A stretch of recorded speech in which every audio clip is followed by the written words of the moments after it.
आज हम स्टार्ट करेंगे numpy में कितने टाइप्स के डेटा टाइप्स मौजूद हैं। हमने जब पाइथन पढ़ा था तो हमने कुछ डेटा टाइप्स देखे थे, जैसे स्ट्रिंग देखा था, हमने इंटीजर की बात करी थी, फ्लोट था, बुलियन था और कॉम्प्लेक्स नंबर टाइप हमने पढ़ा था। तो numpy में जो है इंटीजर को रिप्रेजेंट करने के लिए स्मॉल आई यूज होता है, बुलियन के लिए बी यूज होता है। अब इंटीजर में यहाँ दो होते हैं, एक साइंड इंटीजर और एक अनसाइंड, दो तरीके के इंटीजर्स होते हैं। अनसाइंड के लिए यू। तो आप देख रहे हो जो डेटा टाइप है उसका जो फर्स्ट अल्फाबेट है वही रिप्रेजेंटेशन है। कॉम्प्लेक्स के लिए सी। जो डिफरेंस आ रहा है वो आ रहा है इसमें। टाइम की बात करें तो टाइम मिनट्स में आता है तो स्मॉल एम है रिप्रेजेंटेशन। डेट टाइम के लिए कैपिटल एम है। इनको अभी हम देखेंगे एक्सपेरिमेंट करके ना कि कौन से डेटा टाइप में किस तरीके का डेटा जा रहा है। ऑब्जेक्ट के लिए ओ जाता है, स्ट्रिंग के लिए एस जाता है। ऐसे स्ट्रिंग में यूनिकोड स्ट्रिंग एक होता है, उसके लिए हम यू यूज़ करते हैं। और अगर हमें फिक्स करना है यानी वॉइड डिफाइन करना है तो हम उसके लिए वी यूज़ करते हैं। ठीक है, अब हम देखते हैं डेटा टाइप चेक कैसे करेंगे कि पाइथन ने हमने लेट्स से एक वेरिएबल डिफाइन किया है numpy में, तो उसका डेटा टाइप क्या है। तो हम इस पर्टिकुलर चीज़ को इम्प्लीमेंट करके देखते हैं। हम अपने फाइल पे वापस आते हैं। ठीक है,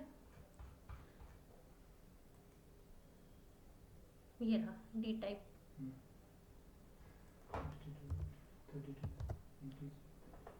इंट 32 यानी 32 बिट का इंटीजर वैल्यूज हमने यूज करे हुए हैं। सेम पैटर्न में अगर हम कुछ और डिफाइन करेंगे, अब जैसे हमने कहा था, हमने पाइथन में कास्टिंग पढ़ी थी कि हम इसको कास्ट कर सकते हैं जैसा हमारा रिक्वायरमेंट होगा। तो हम उसके लिए क्या, डी टाइप इक्वल्स टू जो भी डालना होगा वो स्पेसिफिक मेंशन करेंगे। जैसे कि लेट्स से हमने एक एरे लिया है 1 2 3 4 का। ठीक है, हम दो केस देखेंगे। एक में हम ये डी टाइप स्पेसिफाई, ये प्रॉपर्टी कहलाती है, जो कॉमा के बाद यूज होंगी वो प्रॉपर्टीज कहलाएंगी। ठीक है, हम इसका एक बार डी टाइप देखते हैं। ठीक है, क्या है, int 32। अब हम क्या करते हैं, हम इसको बोलते हैं एस किसके लिए यूज कर रहे थे हम, स्ट्रिंग टाइप के लिए। हमने बोला पाइथन को ये जो वैल्यूज हैं इनको एज अ स्ट्रिंग लो, और अब हम डी टाइप देखेंगे तो क्या आ रहा है, S1 यानी स्ट्रिंग फॉर्मेट में आ रहा है। ठीक है, यानी हम कास्टिंग numpy में भी कर सकते हैं। जो चीज़ हम पाइथन में कर सकते हैं सिमिलर चीज़ें हम numpy के लिए भी कर रहे हैं, बस थोड़ा सा हमारा फॉर्मेट अलग है। वहाँ हम ब्रैकेट के बाहर लिखते थे फ्लोट, इंटीजर या स्ट्रिंग, उसके अंदर वैल्यू देते थे। यहाँ हम क्योंकि numpy np.array हमने फंक्शन यूज करा हुआ, इसके अंदर सारी चीज़ें चल रही हैं, तो हम अपना एरे डिफाइन करके कॉमा लगाते हैं, देन हम अपना डेटा टाइप स्पेसिफाई करते हैं। ठीक है, अब लेट्स से हमारे पास ऑलरेडी डेटा टाइप एक है, हमारा एक एरे है जो लेट्स से इंटीजर टाइप का है। अब मुझे उसको किसी दूसरे टाइप में कन्वर्ट करना है, तो हम एस टाइप का फंक्शन लेते हैं। ठीक है, अब जैसे हम इसकी ही बात करें, हमने एरे को बना दिया है स्ट्रिंग टाइप। ठीक है, हमने पाइथन को बोला था कि एज अ स्ट्रिंग लो। हम क्या कर रहे हैं, अपने एरे का टाइप चेंज कर रहे हैं। अब किस में लेके आ रहे हैं हम, इंटीजर में। और हम इसको डिस्प्ले करा के देखें, अगर इसका डी टाइप क्या हो गया, आई इंटीजर के लिए है ना,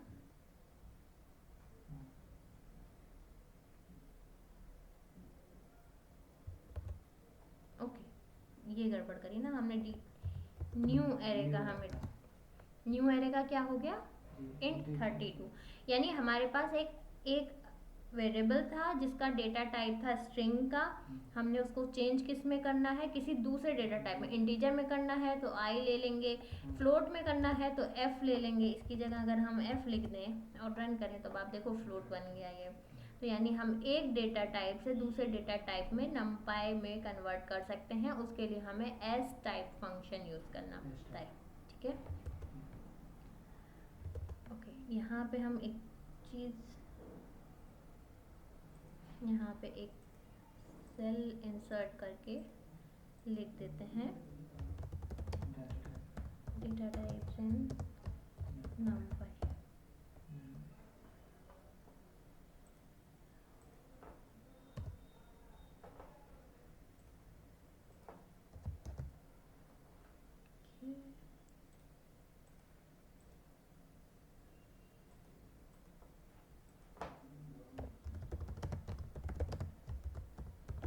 डेटा टाइप के लिए हम डी टाइप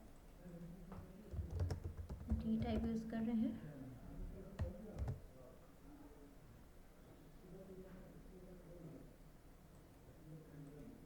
और यहाँ पे हम क्या कर रहे हैं, हम कन्वर्ट कर रहे हैं।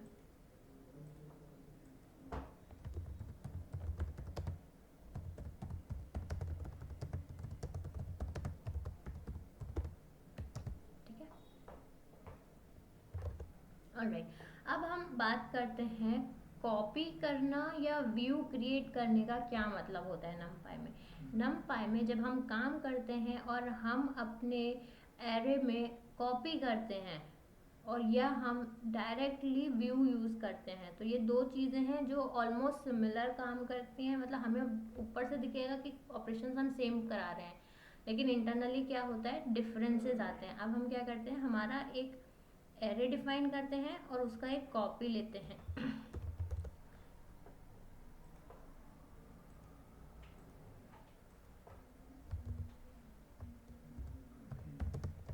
वर्सेस व्यू, इसको हम प्रैक्टिकली करके देखते हैं। तो हमने क्या किया, हमने एक एरे बनाया जिसमें हमने numpy.array फंक्शन में 1 2 3 4 5 डाला। हमने इसका डी टाइप स्पेसिफाई नहीं किया है, तो बाय डिफॉल्ट क्या आएगा, int 32। फिर हमने बोला x क्या है, x is a copy of array arr.copy, यानी arr के जो भी वैल्यूज थे उसका हमने एक कॉपी क्रिएट कर दिया। वो वैल्यूज हमने दे दिए x में। अब हमने क्या किया, क्योंकि अभी आप arr और x को डिस्प्ले कराएंगे तो दोनों वैल्यूज सेम आएंगी, क्योंकि अभी तो हमने जस्ट कॉपी किया है। तो हमने डिफरेंस चेक करने के लिए क्या किया, हमने arr के 0th इंडेक्स पे 1 की जगह क्या वैल्यू भेज दी, 42। यानी हमने कहा arr का जो 0 इंडेक्स है उस पर 42 रिप्लेस कर दो। अब हम ये देखेंगे ये चेंज करने के बाद क्या x में भी चेंज हुआ है या नहीं हुआ है। ठीक है, तो आप देखो x में कोई चेंज नहीं हुआ है। हम ऐसे देखते हैं,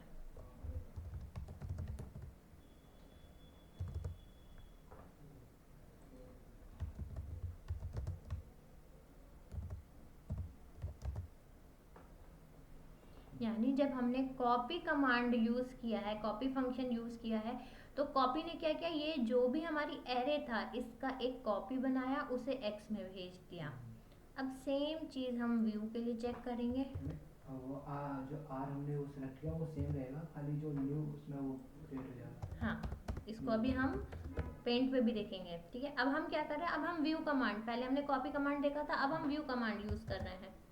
तो आप देखो व्यू के केस में हमने एरे बोला 1 2 3 4 5 है, एक्स में हमने व्यू लिया, यानी हमने एरे का कोई कॉपी नहीं बनाया, हमने एज इट इज इसके वैल्यूज को एक्स में भेज दिया है। और अब हम कोई भी वेरिएबल या कोई भी इंडेक्स का वैल्यू चेंज करते हैं तो वो एक्स में भी रिफ्लेक्ट कर रहा है। तो अगर हम इसको यहाँ पेंट में देखें एक बार,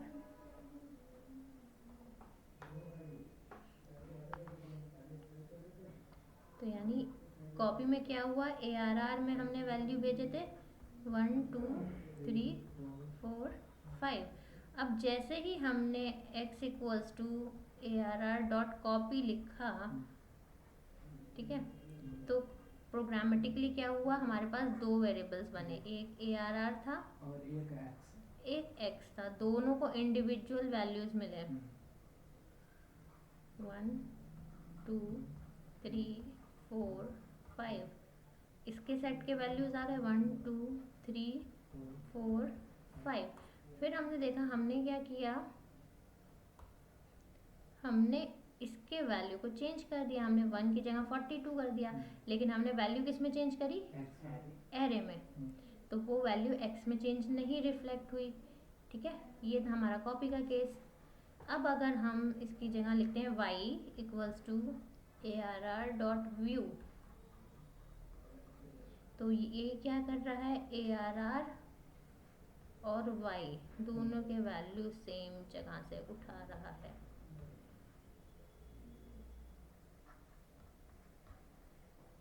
अब जब हमने बोला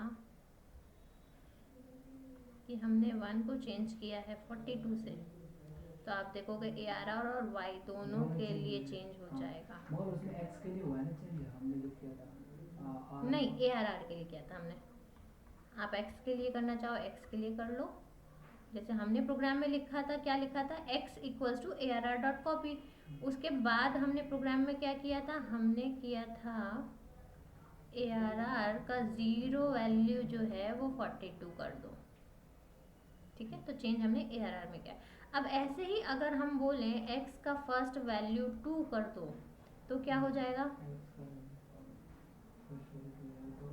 फर्स्ट ऑलरेडी ट्रू है, फर्स्ट ऑलरेडी 2 है तो 21 कर लेते हैं इसको। ठीक है, तो 21 x क्या बन जाएगा हमारा, 121, 3, 4 और 5। और हमारा ARR क्या रहेगा, 42, 2, 3, 4, 5। यानी हम अगर ARR में चेंज करेंगे तो वो x में रिफ्लेक्ट नहीं करेंगे, और x में चेंज करते हैं तो वो ARR में रिफ्लेक्ट नहीं करेंगे, कॉपी के केस में। दोनों में चेंज होगा। हाँ, व्यू में दोनों में चेंज हो जाएगा। यानी जो कॉपी कमांड है वो एक रेप्लिकेट सेट बना देगा एरे का, और व्यू क्या करेगा, उन्हीं वैल्यूज को यूज कर लेगा। ठीक है,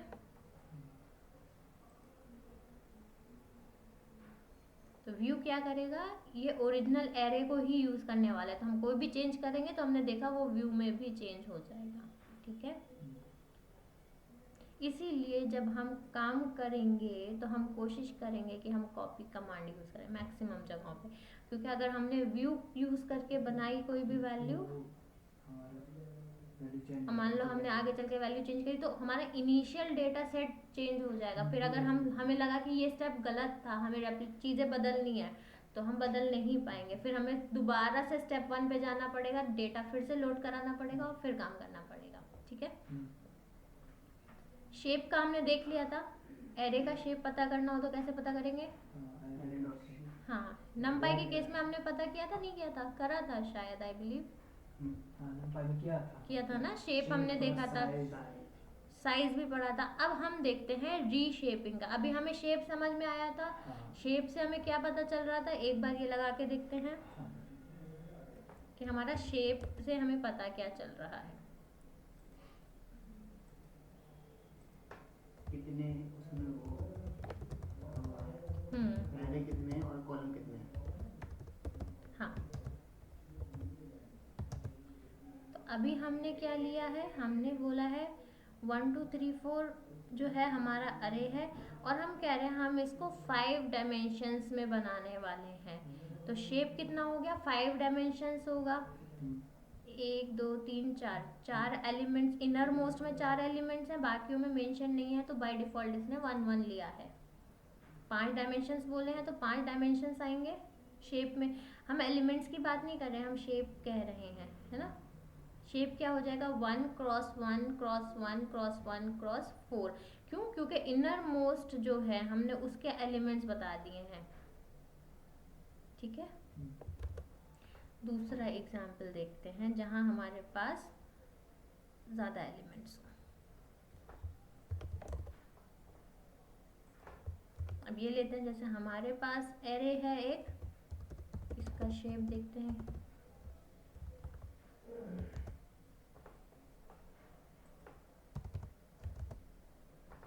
तो ये क्या कह रहा है, सिंगल डायमेंशन एरे है जिसमें 12 एलिमेंट्स हैं।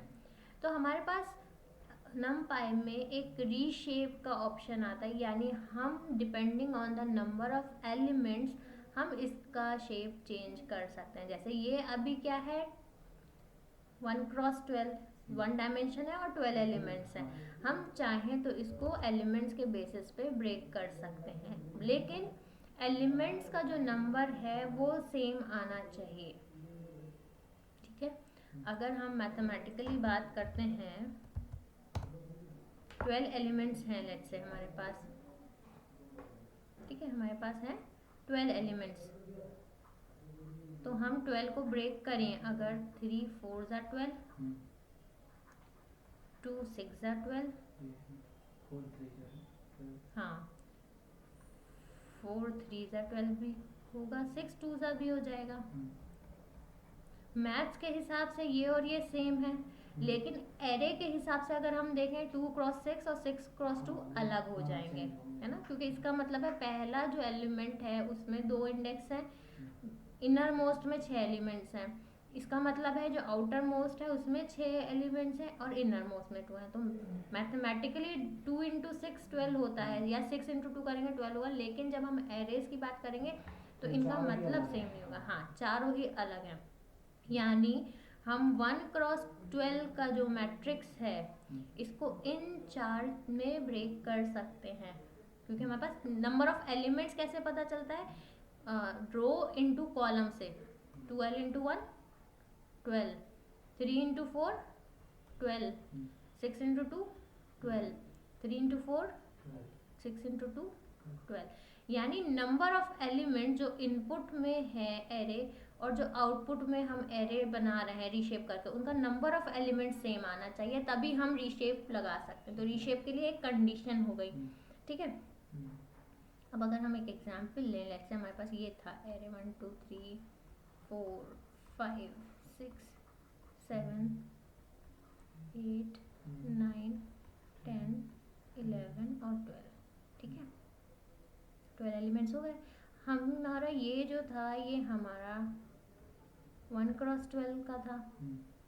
अब हम बोलते हैं हम इसको 2 डायमेंशंस में ब्रेक कर रहे हैं, जिसमें पहला डायमेंशन में हमें 2 एलिमेंट्स चाहिए, दूसरे में हमें 6 एलिमेंट्स चाहिए। तो हम कैसे ब्रेक कर सकते हैं, हम ऐसे कर सकते हैं, इनर मोस्ट में हमें 6 चाहिए ना, इससे हमें इनर मोस्ट का पता लगता है। तो लेट्स से 1 2 3 4 5 6, ये एक एलिमेंट आ गया, कॉमा 7 8 9 10 11 12, ये सेकेंड एलिमेंट आ गए, क्योंकि 2 डायमेंशंस एरे हैं, 2 ब्रैकेट्स आ गए।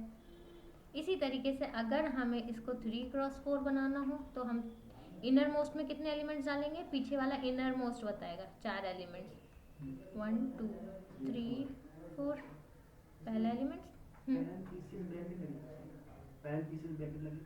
नहीं, अभी हम नंपाई अरे की बात कर रहे हैं, पैरेंथेसिस नहीं आएंगे अभी हम 1 डायमेंशन 2 डायमेंशन एरेज की बात कर रहे हैं, ठीक है।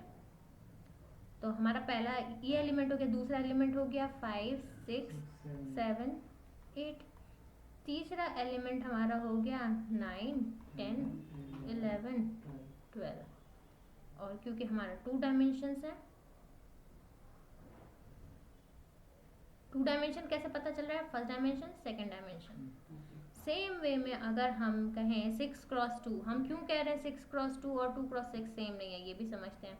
इनर मोस्ट में कितने एलिमेंट्स चाहिए, 2, ये पहला नंबर बना, फिर क्या बनेगा 3 4 5 6 7 8 9 10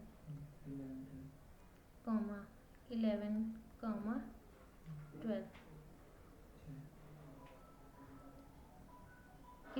कितने अगर हम बाहर वाले डायमेंशन में देखें, हम येलो कलर उठाते हैं,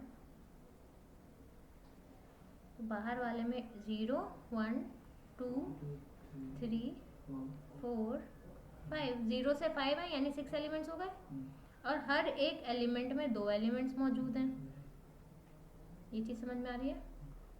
अब आप देखो क्या 6 क्रॉस 2 और 2 क्रॉस 6 का मैट्रिक्स सेम है, ये और ये कंपेयर करें अगर, अलग है ना। इसमें कितने इंडेक्स थे, इसमें 0 और 1 इंडेक्स था खाली, हर एक में 6 एलिमेंट्स थे। यहाँ क्या है, हमारे पास 6 एलिमेंट्स हैं आउटर मोस्ट में, जिसमें इंडिविजुअली 2 एलिमेंट्स प्रेजेंट हैं, ठीक है। रीशेपिंग समझ में आई। कई बार जब हम AI में या मशीन लर्निंग में काम करते हैं, नमपाई का इस्तेमाल करते हैं, तो हमें एरे का शेप बदल के उस पर एनालिसिस परफॉर्म करनी पड़ती है, इसलिए हम ARR डॉट रीशेप फंक्शन का इस्तेमाल करते हैं, ठीक है। रीशेप के अंदर हमें देना पड़ता है ये वैल्यू, क्या लेना है 6,2 2,6, जो भी जितने भी मैट्रिक्स में हमें उसको स्प्लिट करना है वो देना पड़ता है। द ओनली कंडीशन, जो कंडीशन है वो ये है, ये 6x2 यानी 6 इंटू 2 12 एलिमेंट, जो हमारा ओरिजिनल एरे है उसमें 12 एलिमेंट्स होंगे तभी ये रीशेप काम करेगा, वरना हम देखेंगे अभी ये हमें एरर दे देगा। ठीक है, तो अब हम ये वाला एग्जाम्पल एक करके देखते हैं और हम दोनों केस देखेंगे, एक हम सही इम्प्लीमेंट करेंगे और एक हम गलत इम्प्लीमेंट करेंगे। तो हमने यही केस ले लिया, 1 से 12 एलिमेंट्स हैं एंड हमने क्या किया, रीशेप लगाया 4x3 पे। ठीक है, हम इसको बोलते हैं न्यू एरे 1। हम मल्टीपल केसेस देखते हैं, हम प्रैक्टिकली ये भी देखेंगे कि अभी हमने ऑन पेपर करके देखा था ना, अब हम यहाँ पे देखते हैं 3x4, इसमें क्या फ़र्क आ रहा है। Print new error 2। ठीक है, अब हम एक काम और करते हैं,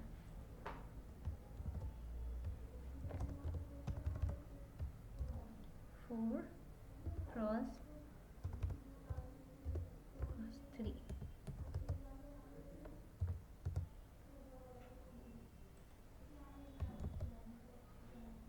थ्री क्रॉस 4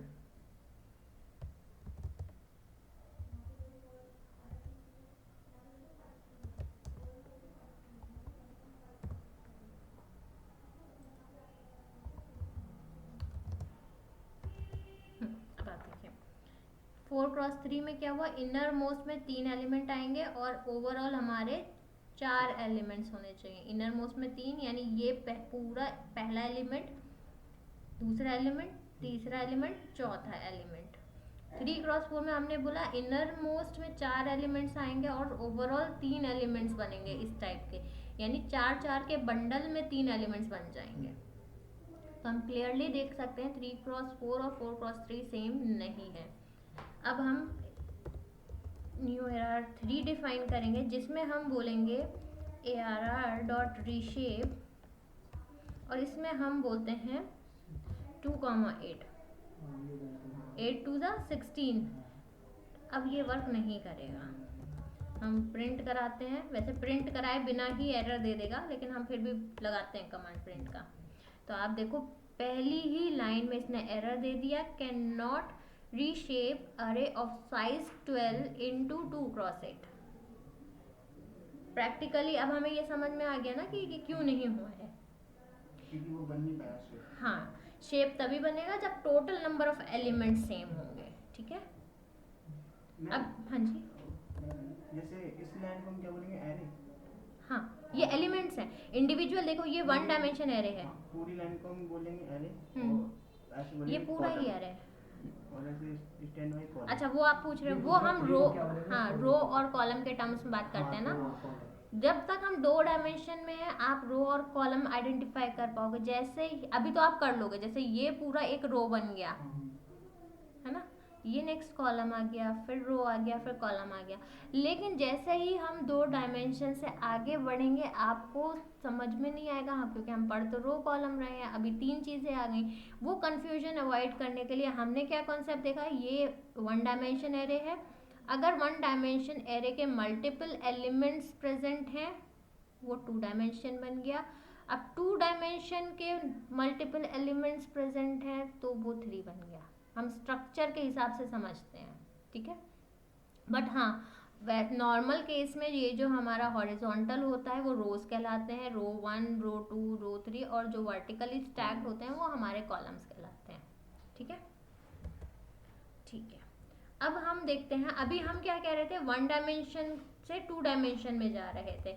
सेम हम 3 डायमेंशन के लिए भी रीशेप चला सकते हैं।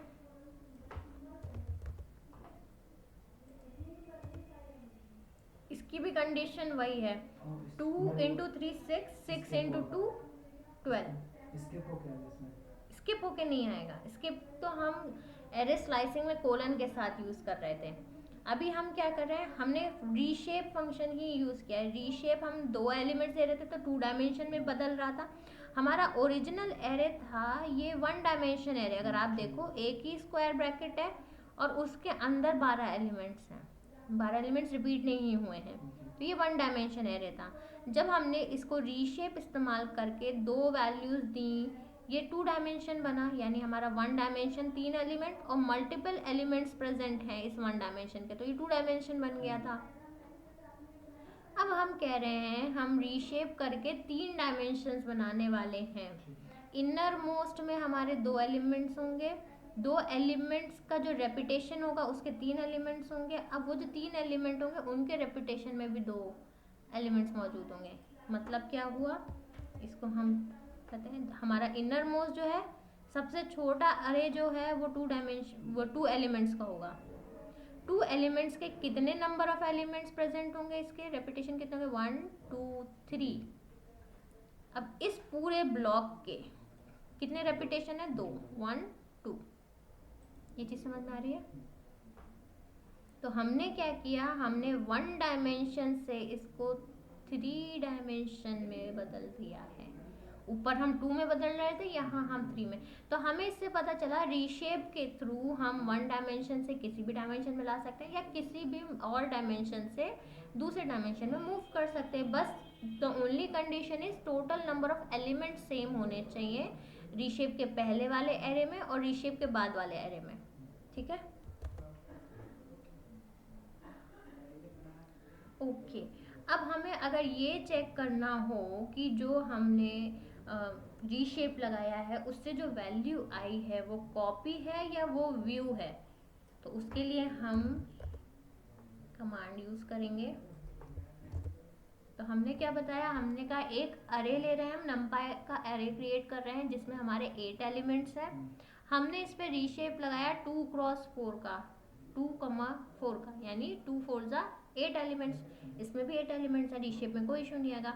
अब हमें चेक करना है कि ये ओरिजिनल कॉपी बनाएगा या व्यू क्रिएट करेगा। तो हमने डॉट बेस फंक्शन लगाया, तो आप देखो इसने हमारा जो बेस एलिमेंट्स थे वो प्रिंट करके दिए हैं। अगर हम यहाँ पे इससे पहले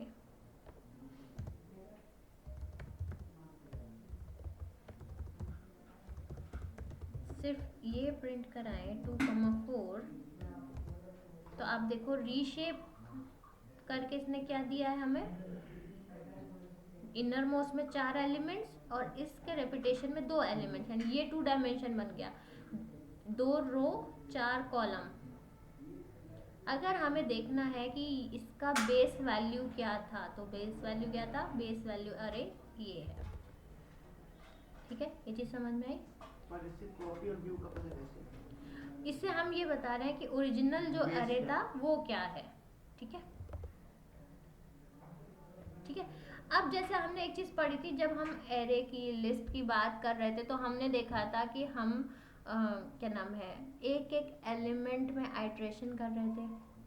हम फॉर लूप यूज करके एक एक एलिमेंट को एक्सेस कर रहे थे स्टेप बाय स्टेप।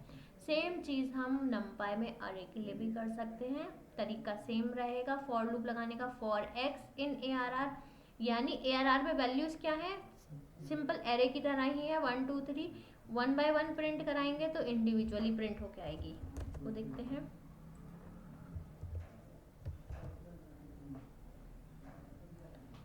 अगर हम पूरा प्रिंट कराएंगे तो आप देखो प्रिंट में फर्क क्या आता है।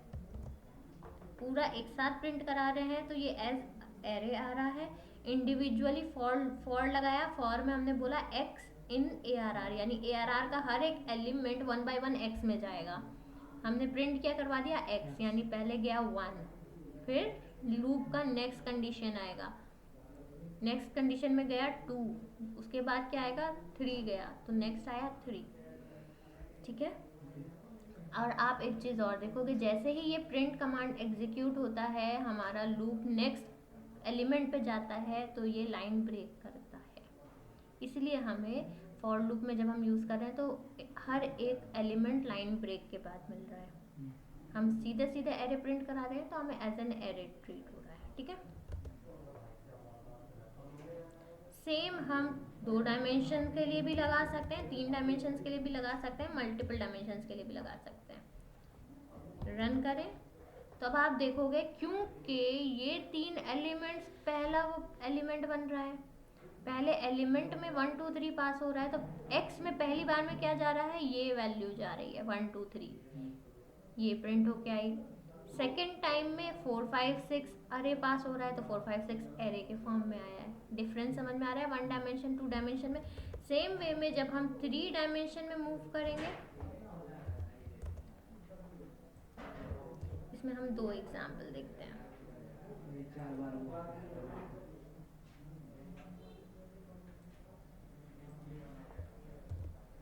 इसमें हम ये चीज चेक करेंगे,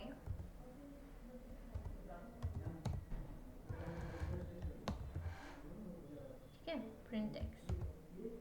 अब आप देखो जैसे हमने कहा 3 डायमेंशन एरे है, तो 3 डायमेंशन एरे का मतलब क्या हुआ, 1 2 3 4 5 6 ये एलिमेंट्स का रेपिटेशन, ये 1 डायमेंशन था, इसका रेपिटेशन हुआ 2 डायमेंशन बना, इस पूरे एलिमेंट का रेपिटेशन हुआ तो 3 डायमेंशन बन गया। अब जब जीरो एरे का 0th इंडेक्स जाएगा तो एलिमेंट कौन सा जाएगा, ये पूरा जाएगा 1 2 3 4 5 6। पहले बार में x ने क्या प्रिंट करके दिया, 1 2 3 4 5 6, ठीक है। 4 5 6 आपको नेक्स्ट लाइन में ऐसे क्यों दिख रहा है, क्योंकि बीच में कॉमा है, ये एज अ मैट्रिक्स ट्रीट हो रहा है, ठीक है। फिर क्या, नेक्स्ट टाइम में नेक्स्ट वैल्यू जाएगी, फर्स्ट इंडेक्स जाएगा। अब यहाँ पे ये पूरी वैल्यू है तो ये जाएगी 7 8 6 10 11 12, ठीक है। अब अगर हम चाहते हैं कि इंडिविजुअली 1 बाय 1 एलिमेंट पिक कर पाएँ, जैसे हम 1 डायमेंशन के लिए पिक कर रहे थे वैसे ही कर पाएँ, तो उसके लिए हमें क्या करना पड़ेगा, हमें मल्टीपल टाइम्स फॉर लूप लगाना पड़ेगा। जितने एलिमेंट्स के लिए चाहिए उतने बार लगाना पड़ेगा। अगर हम लेट्स से इसके लिए देखें, अगर हम यहाँ पे ही चाहते हैं कि हम 1 2 3 4 5 6 के फॉर्म में एलिमेंट्स चाहिए हैं, तो हमने क्या किया, पहले हम एरे सेम डिफाइन किया, हमने बोला फॉर लूप लगाया x इन ARR। अब हमें पता है जब हम x लगा रहे हैं तो x में 3 वैल्यू जा रही हैं 1 2 3, और हमने देखा था अगर हमारे पास 1 2 3 ऐसे वैल्यूज हैं तो हम एक फॉर लूप में प्रिंट कराएंगे तो इंडिविजुअल वैल्यूज आ जाएंगी। यानी इस फॉर लूप के अंदर अगर हम एक और फॉर लूप लगाते हैं, x यूज हो रहा है, अब हम y यूज कर लेते हैं और हम प्रिंट करा लें y को,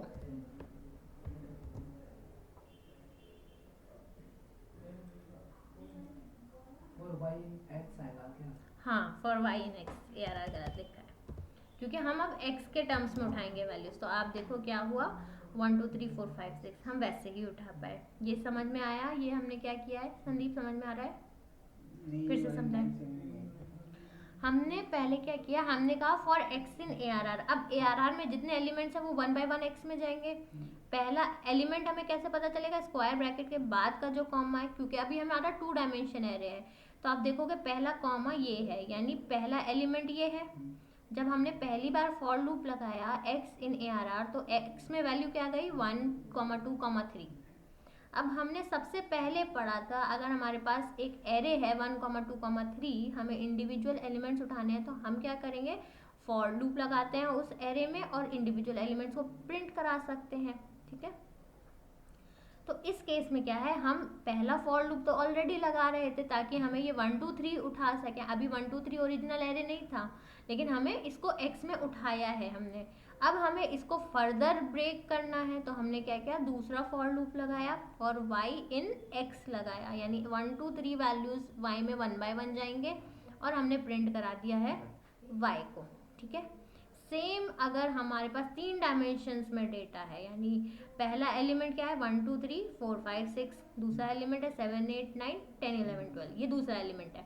जब हम पहली बार लगाएंगे फॉर लूप, हम कहेंगे फॉर x इन ARR, तो x में क्या वैल्यू जाएगी, ये पूरी वैल्यू जाएगी 1 2 3 4 5 6।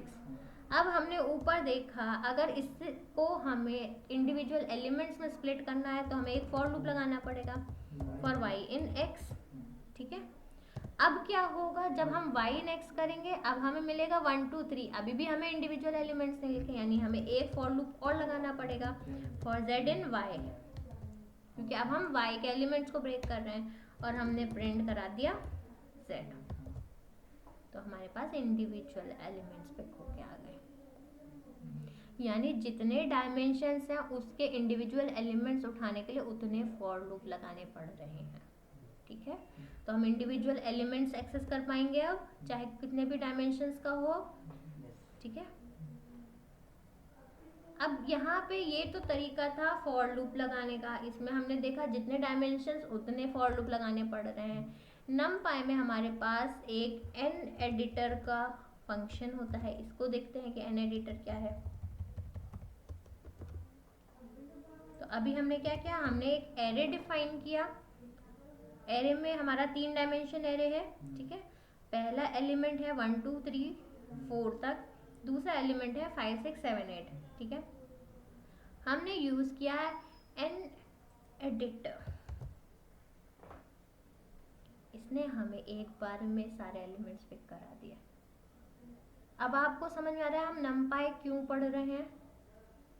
यहाँ हमने नमपाई का कॉन्सेप्ट नहीं यूज किया था, यहाँ हमने बेसिक पाइथन प्रोग्रामिंग यूज करी थी, जहाँ हमने फॉर लूप समझा था।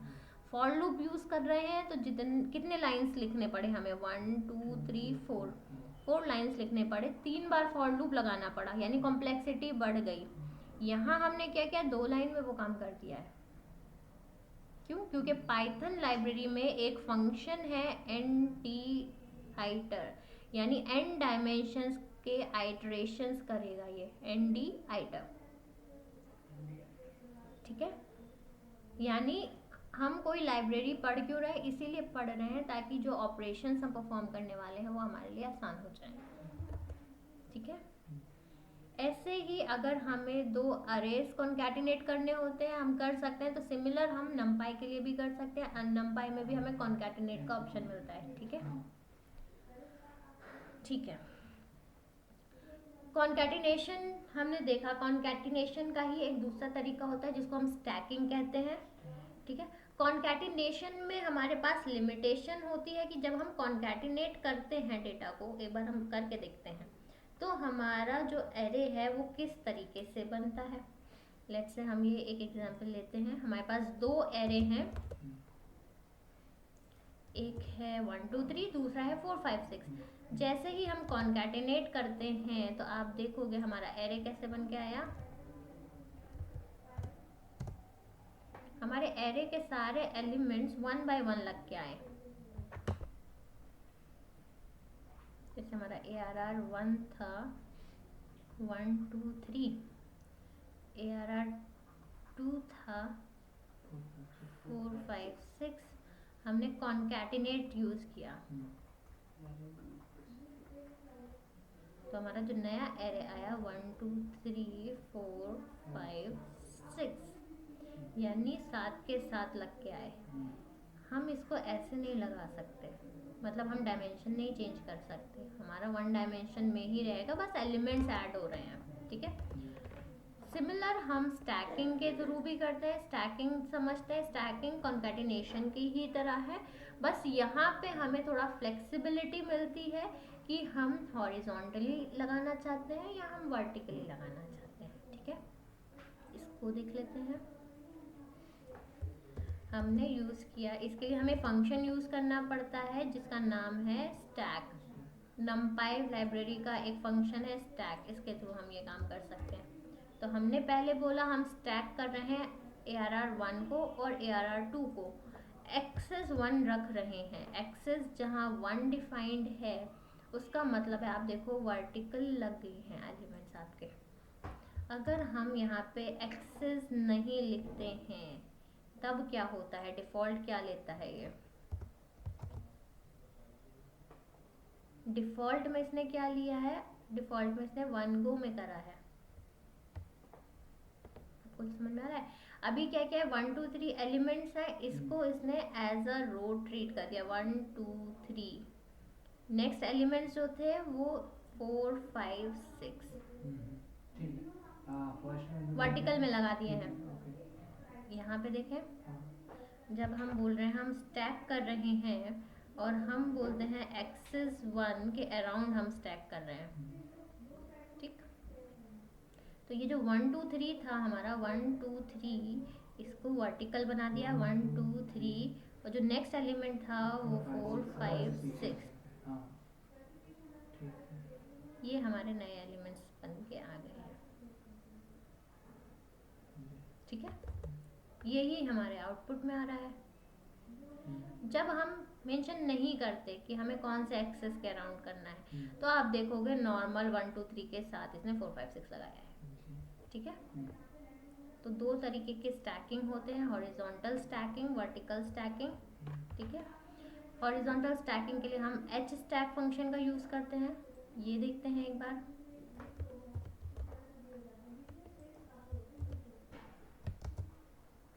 Horizontal stacking is equivalent to concatenation. जब हम कॉन्कैटिनेट कर रहे थे तो भी हमें यही आउटपुट दिख रहा था।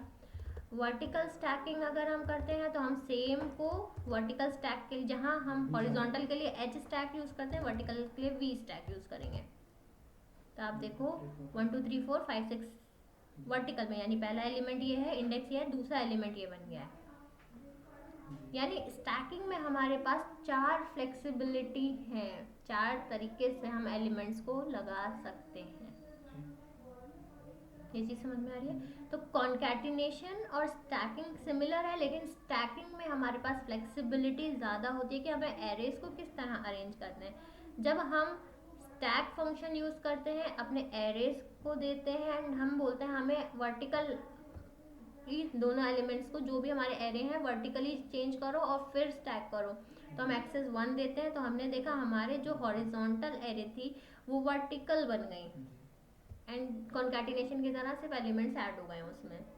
सिमिलर में अगर हम एक्सेस नहीं दे रहे हैं तो इसने क्या किया है, पहला एलिमेंट हमारा पहला एरे रखा है, दूसरा एलिमेंट हमारा दूसरा एरे गया है, ठीक है। अगर हम एच स्टैक यूज करते हैं तो आपने देखा है कि पूरा कॉन्कैटिनेशन की तरह ही इसने एक ही स्टैक में सारे एलिमेंट्स लगा के दे दिए। वर्टिकल स्टैक हमने किया है तो पहला एलिमेंट 0th एलिमेंट बना है, दूसरा एलिमेंट अगला एलिमेंट बन गया है, दूसरा एरे हमारा नेक्स्ट एलिमेंट बन गया है, जो कि हमारा ये दिख रहा है, यानी 2 डायमेंशन एरे हमें रिटर्न होके आ रहा है। हॉरिजॉन्टल स्टैक में जो हमारा एरे का डायमेंशन है वही डायमेंशन आएगा। 1 डायमेंशन दिया है तो 1 डायमेंशन आ रहा है, ठीक है।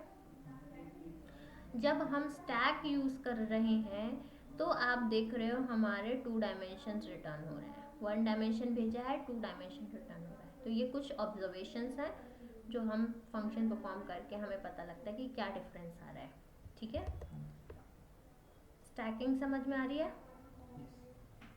ठीक है। एक फंक्शन और है हमारे पास डी स्टैक का, जिसमें हम स्टैकिंग करते हैं डेप्थ के फॉर्म में। इसका क्या मतलब है ये देखते हैं। सेम एरे ली है हमने डी स्टैक यूज किया है। एच स्टैक वी स्टैक की जगह हमने क्या किया, डी स्टैक है, यानी हमने डेप्थ में लगा दिए हैं। तो अब आप देखो ये वो एक्सिस 1 की तरह काम कर रहे हैं और ये 3 उसमें आ रहे डायमेंशन में। हाँ, अब हम इसको और हमारे इसको कंपेयर करें तो देखने में सिमिलर है, 1 2 3 4 5 6, लेकिन यहाँ डायमेंशन 2 डायमेंशन रिटर्न हुई। यहाँ क्या किया इसने, डेप्थ के फॉर्म में, यानी डेप्थ का क्या मतलब है 1 2 3, उस फॉर्म में इसने एलिमेंट्स को उठा दिया है, 3 डायमेंशन बना दिया, यानी डेप्थ के हिसाब से इसने बोल दिया कि इतने डायमेंशंस हैं, ठीक है। स्प्लिटिंग एन एरे, एरेज को नंपाई में हम स्प्लिट कर सकते हैं, उसके लिए हमारे पास एक एरे स्प्लिट का फंक्शन होता है।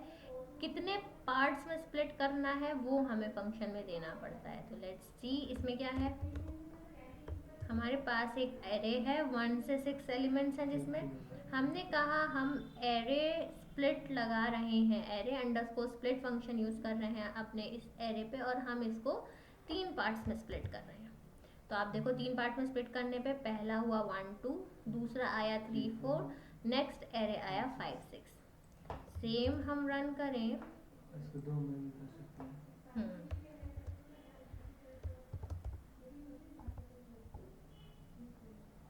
इसको बोले हमें 2 में करना है।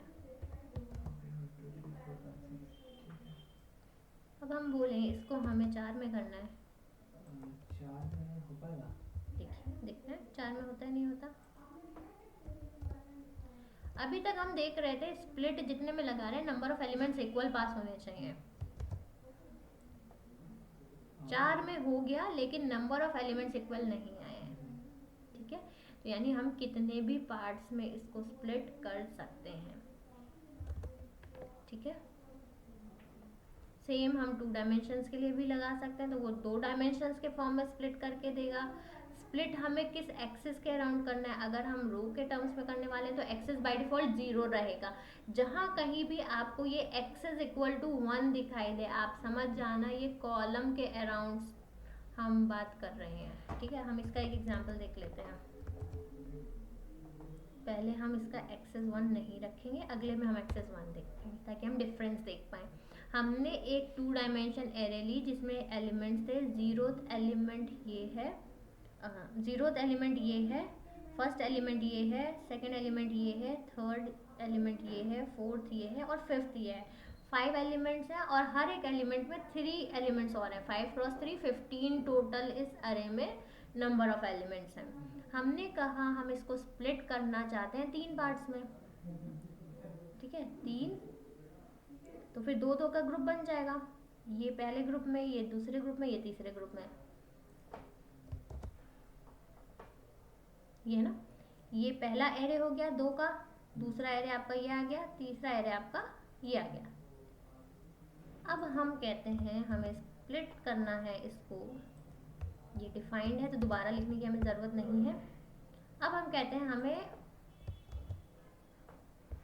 एक्सेस 1 के अराउंड इसको क्या करना है, स्प्लिट लगाना है।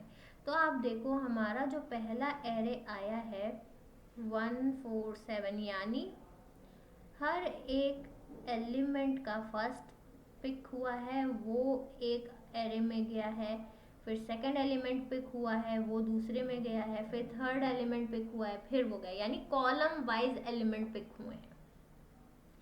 जब हमने एक्सेस इक्वल्स टू 1 नहीं लगाया था तो रो वाइज पिक करे थे। इस रो में ये 3 एलिमेंट थे, ये तीनों इस रो के आ गए। अगले इसके पहले रो में इतने एलिमेंट्स थे तो रो के हिसाब से पिक हो गए। जैसे ही हमने बोला एक्सेस इक्वल टू 1 यूज करना है स्प्लिट में, तो क्या किया, पहला कॉलम पहला कॉलम पहला कॉलम पहला कॉलम पहला कॉलम, ऐसे करके कॉलम के बेसिस पे अरे को स्प्लिट लगा दिया। हमने 3 बोला है तो आप देखो इंडिविजुअल एलिमेंट्स 3 है, यानी एक इसका बनेगा एरे, एक इसका बनेगा, एक इसका बनेगा। ठीक है,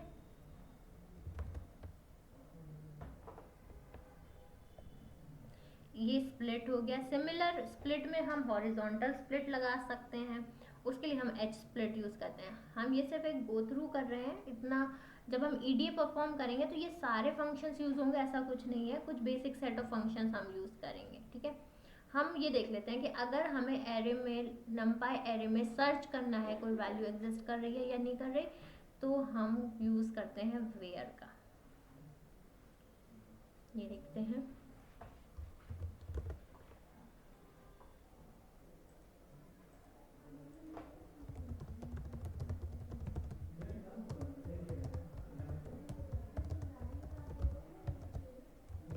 हमने एक एरे बनाई 1 2 3 4 5 4 4 ये एलिमेंट्स हैं और हम कह रहे हैं x में क्या वैल्यूज डालनी है, np डॉट वेयर, यानी ये जो हमारा वेयर फंक्शन है नमपाई का वो यूज करना है कहाँ, और हमें चेक करना है ARR एरे की वैल्यू 4 कहाँ है। तो एरे की वैल्यू 4 जहाँ जहाँ है वो वैल्यूज रिटर्न हुए 0 1 2 3 4 5 6। 3 5 6 क्या है ये समझ में आ गया, ये इंडेक्स बता रहा है कि ये 4 कहाँ कहाँ पे एग्जिस्ट कर रहा है। ठीक है,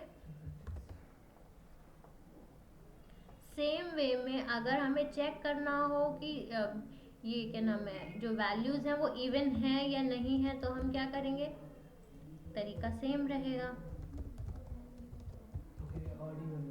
ऑड इवन वाला, हमें पता करना है इस एरे में जो एलिमेंट है वो इवन है या ऑड है। तो हमने क्या किया, np डॉट वेयर एरे का element divide modulus 2 equals to 0।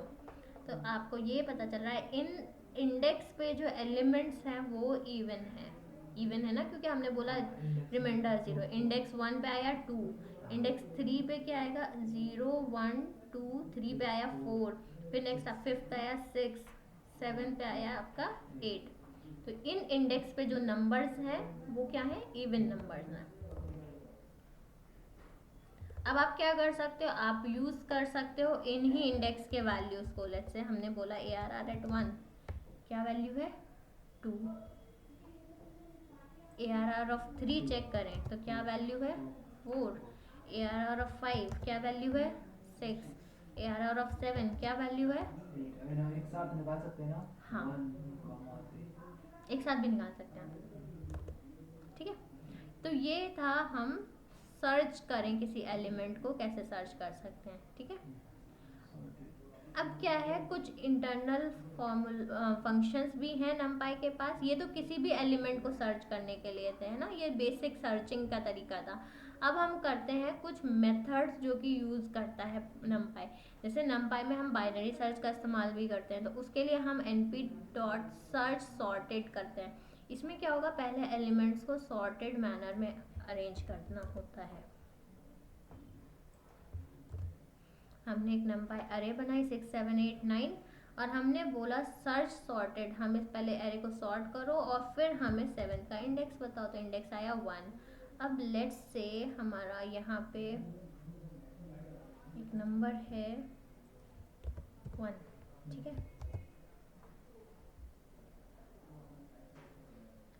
हम 8 के बाद, अभी तो ये देखो 7 अभी भी आपका 2 नंबर पे ही है। हम यहाँ पे कोई नंबर डालते हैं 3। 7 कौन सा एलिमेंट है, सेकेंड एलिमेंट है, ठीक है। तो ये हमारा 7 अगर हमें चेक करना है 7 किस इंडेक्स पे आ रहा है, तो 7 किस इंडेक्स पे आ रहा है, सेकेंड इंडेक्स पे आ रहा है, ठीक है। अब अगर हमें स्पेसिफाई करना हो कि हमें अभी देखो बाय डिफ़ॉल्ट क्या होता है, लेफ्ट मोस्ट इंडेक्स से रिटर्न करता है, ये यहाँ से इंडेक्स काउंट यहाँ से हो रहा है। अगर ये चीज़ हमें राइट से करवानी हो तो हम क्या करेंगे, हम एक प्रॉपर्टी यूज़ कर लेंगे सर्च सॉर्टेड के साथ, जिसमें हम साइड स्पेसिफाई कर देंगे, ठीक है। पूरा ही लिखते हैं इसको। ये सिंपल वैसा ही है जैसे हम पॉजिटिव इंडेक्सिंग नेगेटिव इंडेक्सिंग पढ़ते हैं ना। पॉजिटिव इंडेक्सिंग में हम लेफ्ट से चल रहे होते हैं, नेगेटिव इंडेक्सिंग में हम राइट से आ रहे होते हैं। तो अगर हमें सर्च सॉर्टेड में राइट साइड से और ये -3 आएगा इसका। -3 क्यों, मतलब, लेकिन आप ये देखो राइट साइड से जब हम चलेंगे तो 0 element, first element, second element. अब हम यहाँ पे एक एलिमेंट और ऐड कर देते हैं। तो माइनस नहीं आएगा ये। नहीं, नेगेटिव में नहीं आएगा, सिर्फ राइट साइड या लेफ्ट साइड का फर्क होगा। इंडेक्स हम राइट से काउंट कर रहे हैं, अब हम बोल रहे हैं ना साइड इक्वल्स टू राइट, यानी इंडेक्स का काउंट राइट होगा। से स्टार्ट होगा ना। हाँ, 0 से 0 1 2 3, ठीक है। अब मल्टीपल वैल्यू सर्च करने हो तो हम क्या करेंगे, मल्टीपल वैल्यूज के लिए भी हम सर्च सॉर्टेड यूज कर सकते हैं और हमने अपने वैल्यूज भेज दिए। अभी तक हम सिंगल वैल्यू भेज रहे थे, अब हम क्या कह रहे हैं, मल्टीपल वैल्यूज भेज रहे हैं। हम एरे के फॉर्म में 2 4 6 भेज रहे हैं। 2 का इंडेक्स क्या है 1 2 3,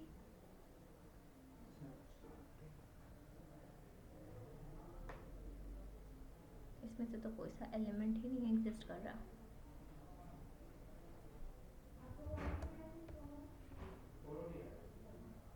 Find the indexes where the values of 2 4 6 should be inserted.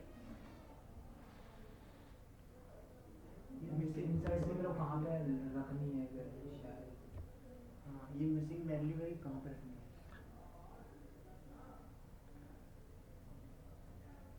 Insert कहाँ पे करना है। इंसर्शन का आया है इसमें ऑप्शन कि इंसर्ट कहाँ पे कर सकते हैं हम।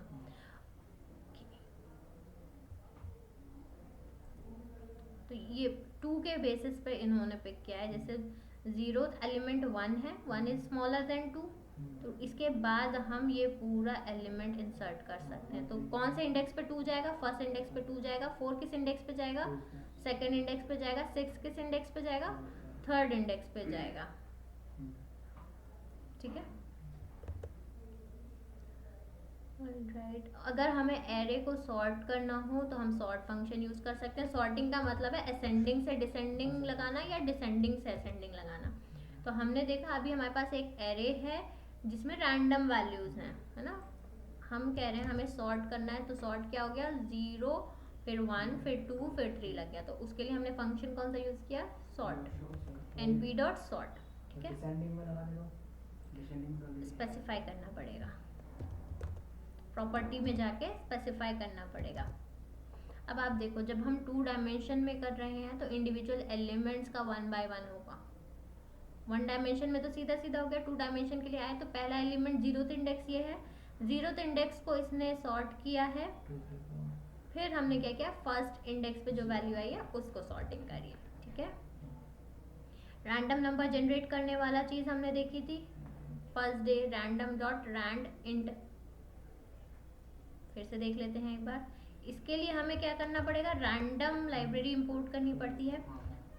numpy में भी रैंडम के लिए लाइब्रेरी मौजूद है, तो हम numpy से इंपोर्ट करा सकते हैं। उसका तरीका है from numpy import random। numpy में से रैंडम इंपोर्ट करना है, फ्रॉम numpy import random।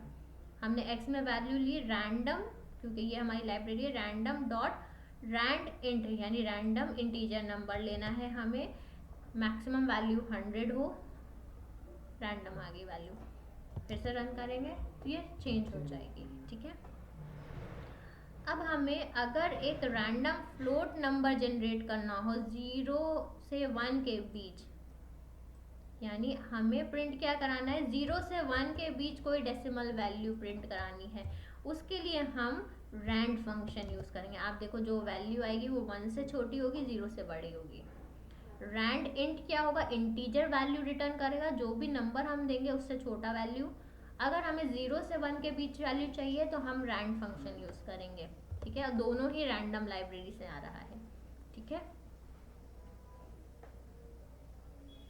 अब ये देख लेते हैं। अगर हम बोलते हैं हमें रैंडम इंटीजर चाहिए और साइज चाहिए 5, तो ये हमें क्या देगा? List of 5 elements. Simple single use करेंगे तो एक ही एलिमेंट देगा। ज़्यादा एलिमेंट्स चाहिए तो हम एक प्रॉपर्टी यूज कर रहे हैं, कॉमा लगाने के बाद साइज इक्वल्स टू ब्रैकेट के अंदर कितने इंटीजर्स चाहिए। अब हमने देखा, जब हमने साइज में एक सिंगल वैल्यू दी तो 1 डायमेंशन एरे आई। सिमिलर हम 2 डायमेंशन के लिए भी कर सकते हैं।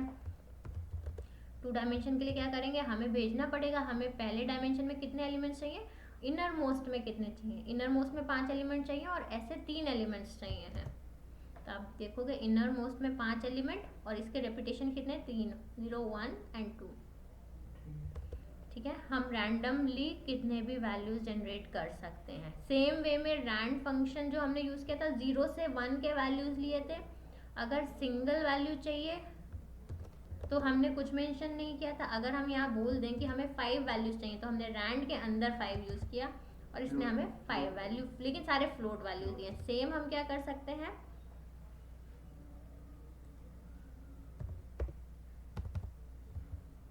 टू 5 करते हैं। अब ये क्या देगा? ये हमें 2 डायमेंशन एरे देगा जिसमें 2 मेन एलिमेंट हैं, इनर मोस्ट में 5 एलिमेंट्स हैं और सारे ही 0 से 1 के बीच लाई करेंगे। ठीक है, तो हर एक फंक्शन का यूसेज का तरीका अलग होता है। जैसे हमने देखा रैंड इंट फंक्शन यूज कर रहे थे तो हम नंबर दे रहे थे, उसके बाद साइज प्रॉपर्टी यूज करके दे रहे थे। लेकिन जब हम रैंड फंक्शन यूज कर रहे हैं, हम सीधे ब्रैकेट के अंदर वैल्यूज दे रहे हैं। ठीक है, तो ये फंक्शंस के सिंटैक्स हम रियल टाइम में जब वर्क करते हैं तब हम देख सकते हैं। ठीक है, चॉइस, हमने एक चॉइस फंक्शन की बात करी थी, अगर आपको याद हो, लॉटरी वाले केस में, कि हमें स्पेसिफिक लिस्ट में से वैल्यूज उठाने हैं तो हमने चॉइस यूज किया। तो सेम हम रैंडम के साथ भी यूज कर सकते हैं। अगर हम रैंडम डॉट चॉइस यूज करें और हम स्पेसिफाई नहीं करें कि साइज क्या चाहिए, तो 3, 5, 7, 9 में से कोई एक वैल्यू रैंडमली पिक हो जाएगी। जैसे हमने यहाँ पे नाम का हो गया। हाँ, जैसे हमने नाम का लिया था, अगर इसकी जगह हम नाम लेंगे तो वो नाम पिक करके देगा। ठीक है, अब हम कह रहे हैं हमें एरे के फॉर्म में चाहिए तो हम क्या प्रॉपर्टी यूज कर सकते हैं, साइज प्रॉपर्टी यूज कर सकते हैं। इसके बाद हम कॉमा लगा के साइज प्रॉपर्टी दे देंगे। तो हमें 3x5 का एरे चाहिए। अब आप देखो 0 1 2 3 एलिमेंट्स हो गए और इंडिविजुअल इनर मोस्ट में 5 एलिमेंट हैं और इसमें चॉइस यूज किया है तो 3 5 7 9 ही वैल्यूज दिख रहे होंगे आपके पूरे मैट्रिक्स में। हाँ ठीक है, मैम इसके लिए भी लाइब्रेरी इंपोर्ट करनी पड़ेगी? रैंडम लाइब्रेरी यूज हो रही है। आप देखो रैंडम डॉट चॉइस यूज किया है, वहां भी हमने रैंडम यूज किया था, वहां हमने पाइथन का रैंडम लाइब्रेरी यूज किया था। यहाँ हमने क्या किया है, हमने numpy से रैंडम इंपोर्ट कर लिया है। वो चॉइस वाला आएगा। हाँ, एक बार रैंडम लाइब्रेरी अपने प्रोग्राम में आप कहीं भी इंपोर्ट कर लो, फिर हम उसको बार बार कितनी बार भी यूज कर सकते हैं। ठीक है, राइट। अब एक एग्जाम्पल देख लेते हैं। Python program to demonstrate basic operations कि एरे पे हम क्या क्या बेसिक ऑपरेशंस लगा सकते हैं। ए में हमने एक एरे डाली, ये आप लोग घर से प्रैक्टिस करके आइएगा, ये बना हुआ है सिर्फ अंडरस्टैंडिंग के पॉइंट से। हमने एक एरे ले लिया numpy का 1 2 3 4 5 6 1 2 3 5 3। इसमें एक एलिमेंट ऐड करना है तो a+1। आप देखोगे a+1 करने का ऑब्जर्वेशन क्या होगा, ये आप कल मीन्स मंडे को हमें मुझे बताओगे कि a+1 किया तो रिजल्ट क्या आया, a-3 किया तो रिजल्ट क्या आया, मल्टीप्लाई बाय 10 किया तो क्या आया। हम इंडिविजुअल मल्टीप्लिकेशन देख चुके हैं एरे में भी। अब हम देखेंगे numpy अरे में अगर हम ये ऑपरेशंस परफॉर्म करते हैं तो क्या रिजल्ट आता है। ठीक है, ठीक है। तो ये दो प्रोग्राम्स आप लोग, इसमें पूरा प्रोग्राम बना हुआ है, आपको सिर्फ इसको रन करना है। 1 2 3 प्रोग्राम्स है, 3 4 प्रोग्राम्स हैं यहाँ पे, इनको रन करना है और ऑब्जर्व करना है क्या डिफरेंस दिख रहा है आपको, ऑपरेशंस का क्या रिजल्ट आ रहा है।